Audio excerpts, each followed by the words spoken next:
Thank you. Sutterfield mentioned fun, because that's what inventing is, a large part of inventing is about. My task that I've been asked to do is to talk a little bit about what the Lemelson Foundation has been up to in the last couple of years. I'd like to start with the question, who's seen American Inventor? Raise your hand. Good.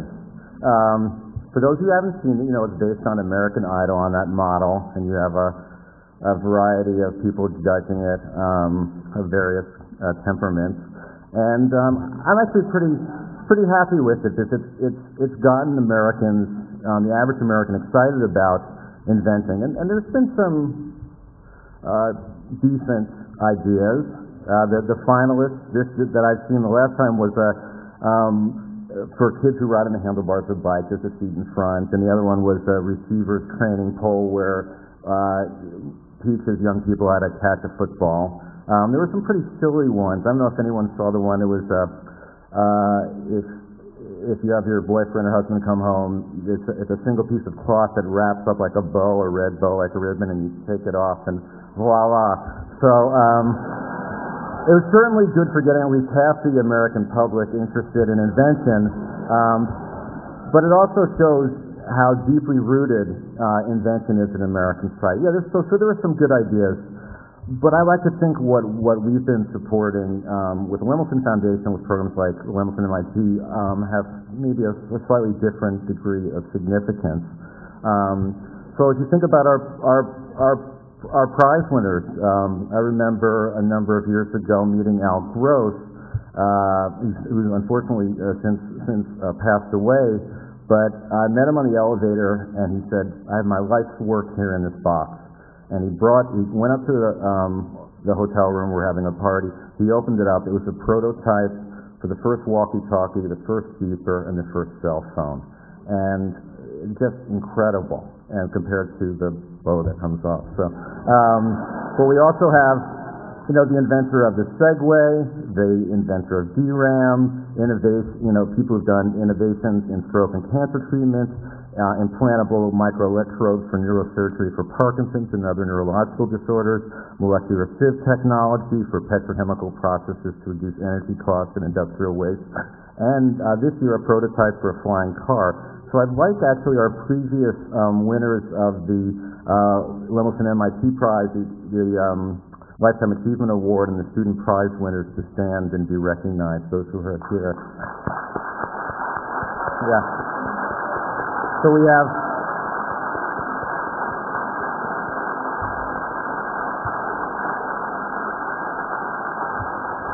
please stand. Hold on. So we have the 2002 Lemelson-MIT Prize winner, Dean Kamen. We have Ethel Gross, who was a widow of Al Gross, who I just mentioned, Edith Flanagan, Robert Denard, and then the student prize winners, Dan DiLorenzo, David Barry, and Carl Dietrich. So thanks, and we're really glad you can make it here. So in addition to this program, we also have numerous other programs, some of which have been mentioned in the United States. We have the National Collegiate Inventors and Innovators Alliance, the NCAA, which was their 10th year anniversary this year. I actually went to the March Madness for the Mind a couple months ago. It was great. And they had some of the inventions from the E-teams that they sponsor, which are these student teams usually made up of an inventor, a designer, a business student. There was a Cooper Cooler, which is actually a device that can cool a can of beer in 1 minute, which I've found very useful. There were and some very profound ideas came out of the NCAA. There's now a multi-million-dollar business. There's a group called Keen Mobility. The founder of it was born severely disabled without legs and severely disabled in both of his arms, and he was using crutches his whole life and was getting arthritis under his arms from just the impact of the crutches, and he thought it has to be a better way. And crutches have been around literally for at least 4,000 or 5,000 years with no innovation.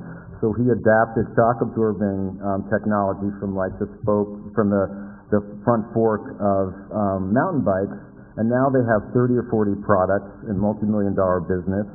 There was also a project to make a cheap and affordable water purifier for the third world using sawdust, bricks, and plastic jugs.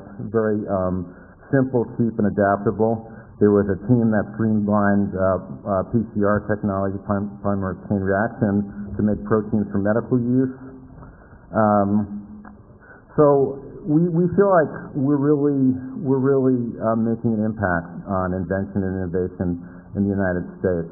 The last time I spoke here, my brother's done this for the last 2 years, but I spoke 3 years ago at the Kennedy Library in Boston, and at that point we were just starting a new program on invention for sustainable development and addressing basic human needs in the developing world. So I'd like to just mention a little bit, again, in terms of the significance of what invention can do and inventors can do. I was sitting on a plane coming back from Indonesia a couple of weeks ago, and a woman who was sitting next to me was working at the World Bank, and they fund these very large development projects, but she was very interested in grassroots kind of bottom-up approaches, because a lot of their approaches honestly have not worked in addressing the basic issues of poverty and malnutrition and inadequate health care. So I described our invention for sustainable development and basic human needs, and spoke that we were trying to address what the UN calls WEHAB, the water, energy, health, agriculture, and biodiversity. So I'm just going to mention a couple of the projects that we're funding, Lemelson Foundation's funding. We have a program in South Africa. We've actually put in 500 pumps in areas without rural electrification, and it's actually a roundabout pump, like kids in playgrounds, when they go around and around. It actually pumps water to the top of the school where there's a cistern. So every time the kids come and play, they get water. It's a great simple idea, but very useful. Another one is what they call the Millionaire Makers Pump. This is in Kenya. It's an area, semi-arid area with pretty hard pan. It's very difficult to drill a 3 or 4 foot well. So this uses a hand-cranked small bore drill. You can drill 30 or 40 meters down to the water table, put in PVC, and then that's attached.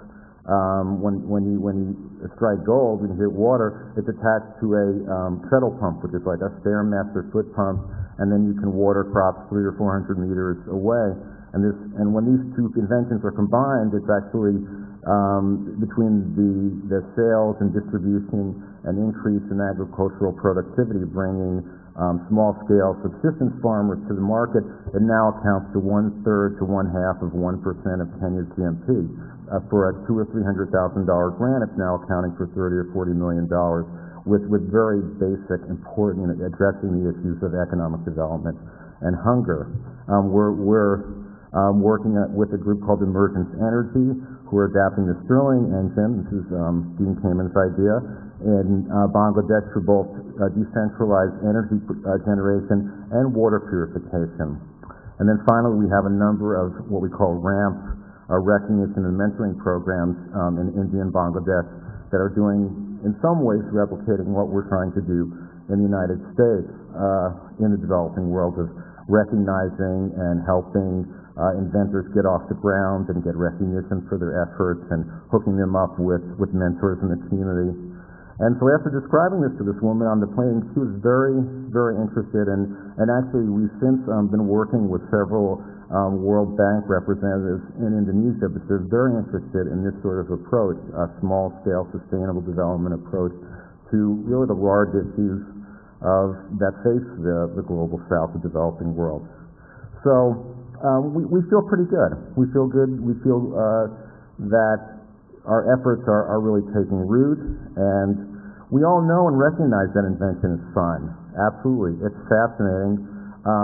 It's socially productive, and it's profitable for the people who do it. So the potential for innovators and inventors to help solve the pressing problems of the world, both in the first world, in our society, but also in other societies, is immense. So I'd just like to end with a quote from Nikola Tesla, and he said, "I do not think there is any thrill that can go through the human heart like that felt by the inventor as he sees some creation of the brain unfolding to success. such emotion to make a man forget food, sleep, friends, everything. And that's a great feeling. So congratulations to the prize winners this year. Thank you.